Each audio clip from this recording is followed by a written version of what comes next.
सत्य महिमा धर्म ओडिशार मौलिक धर्म भाव परिचित। 19 शतकर प्रथम भाग में यह धर्म को प्रतिष्ठा करथिले महिमा गोसाई। जेतेबेले मनीष कष्ट जंत्रणा भितर छंदी होउतला और अंधविश्वास कुसंस्कार जीवन और जगत को भाराक्रांत करुला, ठीक से समय यह धर्मर उन्नीस होता। यह धर्म साधारण मनीष को नुआ राह देखाइला, मुक्तिर बाट देखाइला।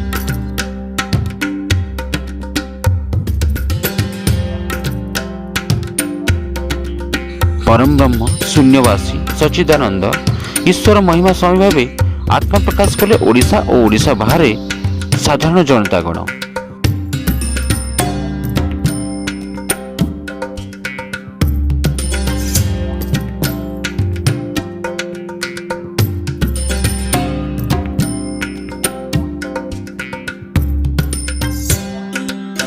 आज आसन देखा से महिमा धर्मर प्रचारक महिमा अलेख परम ब्रह्म निर्गुण निराकार मानववादी कवि संत कवि भीमभाई जन्मस्थान सम्बलपुर जिला रेढ़ाखोल उपखंड मधुपुर और स्मृतिपीठ कंधरा।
महिमा धर्मर प्रचार प्रसार करने सहित महिमा धर्मर कथा गाथा और महिमा को नहीं आरंभ करिछु आपण मान चैनल महिमा दर्शन। आपण मान वीडियो केमती लगुच please like share and subscribe. महिमा दर्शन।